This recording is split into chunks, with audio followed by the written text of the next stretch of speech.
Kabajamoo dhaggeeffattoota keenya Finfinnee Maltiimiidiyaa irraa odeeffannoowwan har'aa isin biraan geenya. Odeeffannoo waliin Anaagaa Jimaati.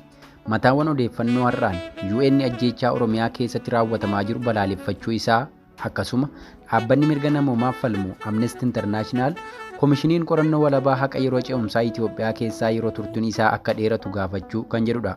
Guutummaa gabaasichaatti walumaan dabarra. Biyyoota gamtoomaniitti UN koomishiniin mirgoota namoomaa qoratu humnoonni mootummaa naannoo Oromiyaa keessatti namoota nagaa murtii seeraa malee ajjeesaa, hidhaa fi dararaa jiru jechuun himate. Koomishinichi akka fakkeenyaatti kan ka'an hidhaa fi ajjeechaa abbootii gadaa Karrayyuu muddee 1 bara 2021 Shawaa Ba'aa Aanaa Fantaalleetti humnoota nageenyaan raawwataman dabalatee ajjeechaa murtii seeraa malee raawwataman qorachuu ibseera. Koomishiniin mirgoota namoomaa Itoophiyaas qorannoo isaa jalqabaa dhimma ajjeechaa jila abboota gadaa Karrayyuu irratti bara darbe baaseen abbaa gadaa Karrayyuu dabalatee namoonni 14 humnoota mootummaan ajjeefaman jedhe. Koomishiniin UN kun waa'ee ajjeechaa ol adeemaa umuriin isaa waggaa 17 ta'e Amaanu'eel Wandimmuu godina Qellem Wallaggaa magaalaa Dambidollootti caamsaa 11 bara 2021 ajjeefames qorateera. Ajjeechaa dargaggoo reefuu kanaan walqabatees namni itti gaafatameeru akka hin jirre adda baafachuu koomishinichi eereera. Akka ibsa UN kanaatti Oromoonni Qellem Wallaggaa fi Wallagga Lixaa yeroo baay'ee miseensonni maatii isaanii miseensa waraana bilisummaa Oromooti jedhamuun murtee seeraa malee akka ajjeefaman dubbatu. Oromoonni siviilii ta'an waboo waliin hidhata qabduu jedhamuun qabamuu fi hidhamuun hedduu ta'us koomishinichi ifa godheera.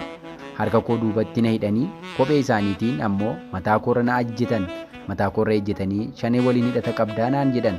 Isaan booda faana miillaa koo jala shiboo elektirikaatiin nan reebame. Itti fufaniidhuma waboo waliin hidhata qabda naan jedhan. Ani waboo tokkoyyuu hin beeku.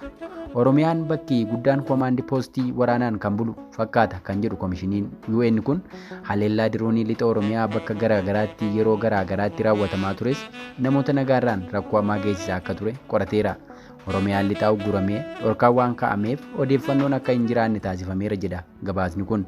Waraana kaaba Itoophiyaatti ture ilaalchisuun eeguma mootummaa fi TPLF gidduu waliigalteen nagaa raawwates yakki waraanaa fi yakki namoomaa bakkeewwan Itoophiyaa adda addaatti raawwataa jira kan jedhu ekspertonni UN. Gareen dhimma Itoophiyaa qoratan kun gabaasa fuula 21 baasanii haala mirga namoomaa Itoophiyaa keessa jira jedhan ibsaniiru. Walitti bu'iinsi Tigraay keessaa hin dhaabbanne kan jedhan gabaasichi ammallee waraanni Eertiraa fi milishoonni Amaaraa sarbama raawwataa jiru jedhe.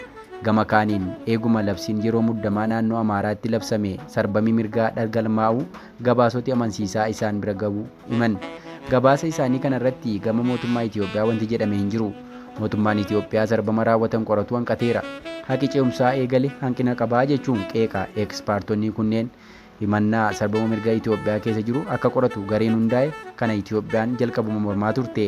Keessumaa Tigraay, Amaara, Affaarii fi naannoo Oromiyaatti badiiwwan kana dura raawwatanii fi ammas raawwataa jiran qorannaa dabalataa fedhuu jedhan.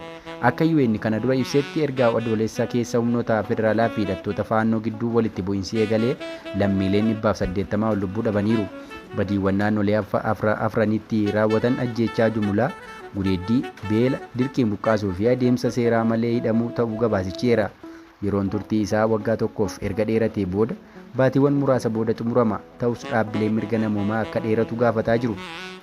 Dhaabbileen mirga namoomaa kaanis eeguma waliigalteen nagaa mootummaa fi TPLF waliin raawwatee badiin akka itti fufe ibsaniiru.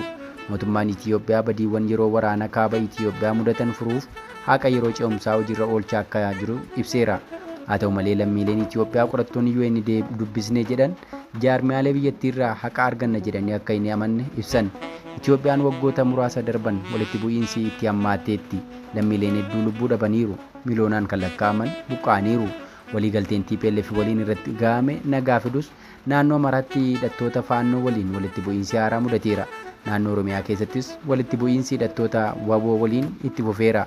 Gidduutti lammiilee nagaan hubamuu fi bu'uuraaleen misoomaas manca'uu gabaasni BBC eeree jira. Gabaasa itti aanee qabnuun ammoo Amnesty International yeroo hojii gareen qorannoo idil-addunyaa UN Itoophiyaatti muude akka dheeratu gaafate. Amnesty International ibsa fulbaanaa 18 baaseen koomishiniin mirga namoomaa dhaabbata mootummoota gamtoomanii yeroo qorannoo garee ogeeyyii sarbamiinsa Itoophiyaa keessatti raawwatame qorachuuf hundeeffame akka dheeressu gaafateera. Dhaabbanni mirga namoomaa idil-addunyaa Amnesty ibsa isaatiin rakkoon kun ammallee biyyattii keessatti babal'achaa akka jiru caqase.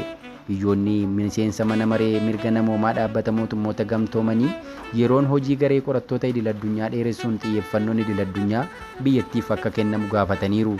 Gabaasni garee qorannoo kun baasee dhiittaan mirga namoomaa walitti bu'iinsa biyyattii keessatti uumamuun walqabatee hangam hamaa akka ta'e kan agarsiisu ta'uu kan ibse Amnistiin dhiittaan mirga namoomaa kutaa kaaba biyyattii keessattuu Tigraay keessattis uumamaa ture gara naannolee Amaaraa fi Oromiyaattis ce'aa jiraachuu agarsiisaa jedhe. Gabaasni garee qorannoo kanaa akka agarsiisutti amma yeroo qorannoo dhaabbata mootummoota gamtoomanii Itoophiyaa keessatti gaggeeffamaa jiru dhaabuu miti jedhe. Hireen garee qorannoo kanaa walgahii 54ffaa mana marichaa gaggeeffamaa jiru irratti kan hundaa'u ta'a. Egaa dhaggeeffattoota keenya gabaasni qabnu kana fakkaata. Qophiilee wal fakkaatuun aga walitti deebinutti nagaan nuuf turaa. Finfinnee Maltiimiidiyaa laayik, sheer, sabiskiraayib gochuu hin dagatinaa.